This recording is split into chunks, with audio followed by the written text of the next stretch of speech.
That was exactly my question. I believe he said 30 years ago, the Lithuanian rabbis. The yeshivot. Yeah, I believe it was 30 years ago. Yes. The Lithuanian influence changed everything. So this is the first time I heard that. So I was just wanting a little historical context of how that came about. How that came about. Yeah. Thank you. כי היא מבינה, כי עכשיו שמעה שלפני 30 שנה הישיבות הליטואניות לקחו את הכוח הזה בידיים. היא רוצה היסטוריה קצת. ההיסטוריה היא שש"ס קמה לפני 25 שנים. מי שהקים את ש"ס זה היה הרב שך. הוא מאחורי הקלעים דחף להקמת ש"ס. ש"ס קמה בעצם בשביל אותו ציבור חרדי, ספרדי, שלמד בישיבות האשכנזיות. זה היה הבסיס, אבל היה פה תחכום מאוד גדול. לקחו את הרב עובדיה יוסף, שהוא לא רצה בכלל להיות בפוליטיקה, ועשו אותו הלידר. לרב עובדיה יוסף יש אהדה מאוד גדולה בציבור הספרדי, מה שנקרא עמך ישראל. ועמך ישראל אומר, אם הרב אומר, אנחנו אחריו. אז אחר כך הביאו את הרב כדורי, והביאו רבנים מפה ומשם, ולמעשה הציבור האמין ומאמין שש"ס היא בעצם מפלגה שדואגת לציבור. מפלגה ציונית, מפלגה שמתערה. וככה הציבור נתן ונתן ונתן לתנועה כוח. היום מתברר יותר ויותר שש"ס היא בעצם עוד סניף נוסף של המפלגה האחרת שהיא נקראת אגודת ישראל. כי ש"ס לא דוגלת באמת במסורתיות הספרדית, בניואנסים הספרדיים ולא בהשקפה הספרדית. אז מבחינה היסטורית, ש"ס היא לא מפלגה ותיקה. ש"ס עומדת על הכתפיים של הרב עובדיה. גם כל הפרשנים מבינים שאם הרב עובדיה לא יהיה פה, ש"ס בכלל, זכות הקיום שלה מוטלת בספק. אבל היום זה סיפור אחר לגמרי.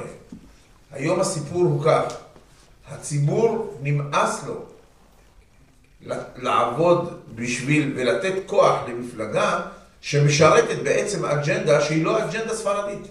כי ש"ס היא מפלגה ספרדית. או לאומית. וגם לאומית במידה מסוימת. אבל בוא נאמר, עד שאני לא באתי, היה מסכה. אני באתי ואמרתי על השולחן, רבותיי, צריך להפסיק לרמות את הציבור. אתם רוצים לעשות מפלגה ליטאית ספרדית? תגידו את זה. אבל אל תדברו בשם עטרת ליושנה, אין עטרה ואין יושנה.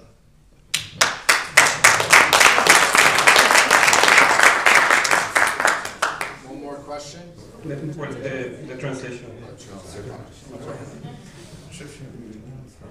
If everybody understood, then I'll wait. The rabbi explained, just to give us a little bit of a historical background to these politics. He says that the Shas party was actually put together about 25 years ago. But really, behind the scene, the Lithuanian rabbis, the head of the Lithuanian rabbis at the time was Rabbi Shach, and he was behind this whole movement of, this whole idea of putting the Shas party together. And it was geared to try to attract what was called in those days the Sephardi Haredi, right? The Sephardi ultra-Orthodox per se. And at the same time, they thought of bringing Rabbi Obadiah Yosef to become part of the party, as a symbol of the party, to attract the many numbers of Sephardi Israelis that feel a great connection to Rabbi Obadiah Yosef, which at the same time they might just be traditional Sephardim, but they would feel that since Rabbi Obadiah Yosef is the head of the party, so they would feel that they would feel attracted to the party and they would vote for the party. And at the same time, as events moved on, as time moved on, they brought other figures, Sephardi figures that would attract the public in the same way. But in the reality, so that they would vote for the party. That means like Rabbi Kaduri and other rabbis that had that type of, were that attractive to the public. What really was happening is that the Shas party then was being controlled by the Lithuanian party. So the Shas party became an extension of the Lithuanian party.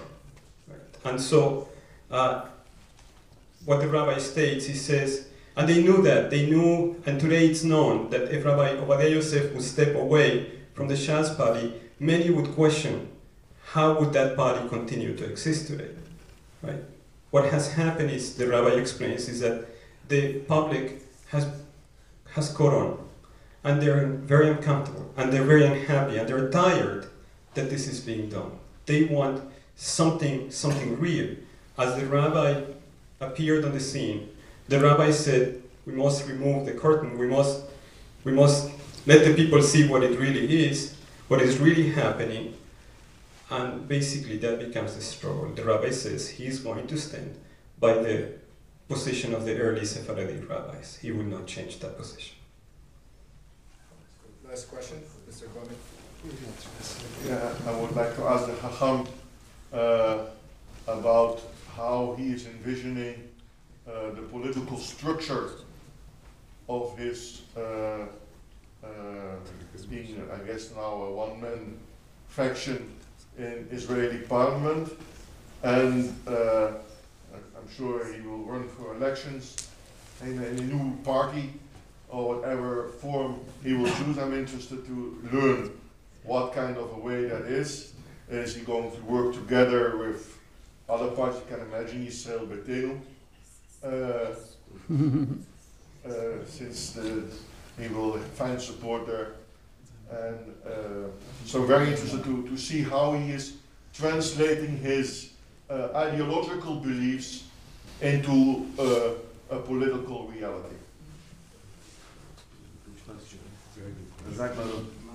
אני חושב שכבר נמצא, אולי בכנסת, מה האידיאולוגיה של כבודו, מה הוא הולך לעשות, ואם כבודו מתכונן להקים מפלגה משלו, מה האידיאולוגיה?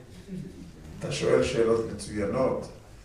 תאמין לי שכל העיתונות בישראל, אם היא הייתה יודעת שאני אענה על זה, תראה, אני רוצה לומר ככה. כרגע אני מנסה לקדם את האידיאולוגיה שאני הצעתי כאן בתחומים האלה ובעוד תחומים.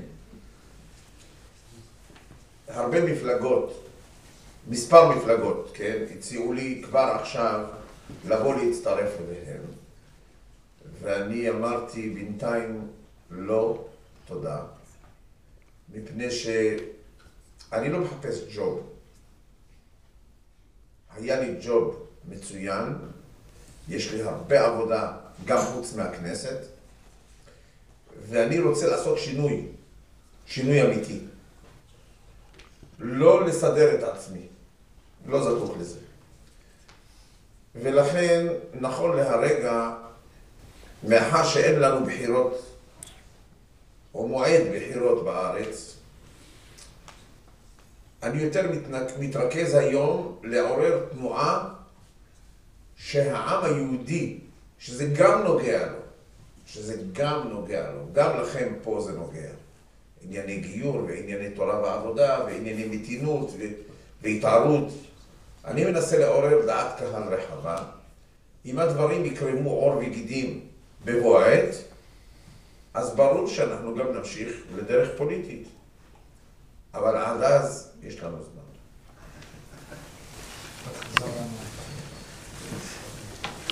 The rabbi, to give an answer, he says, for now, he says he wouldn't give an answer to that question for those that did not understood.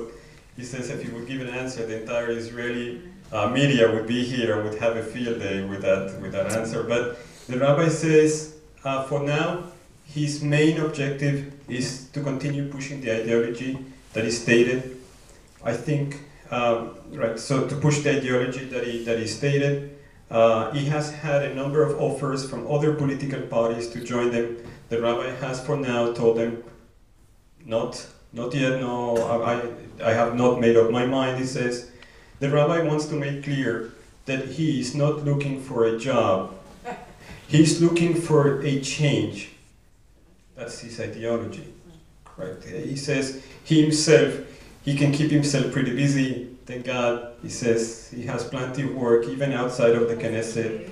He's looking to, and as he came and he made his position clear to us, he says he's trying to create a movement for now that unites, correct? That's he told us earlier, you know, his objective, of course, and you can see within all of the ideology that he has, the idea is to unite the nation, to bring us all together, which how much do we really want that? We love that. And so, you know, whatever it is that would make that possible, right? And then he says, in the near future, of course, he says, because right now it is not a pressing matter, there is no elections coming soon.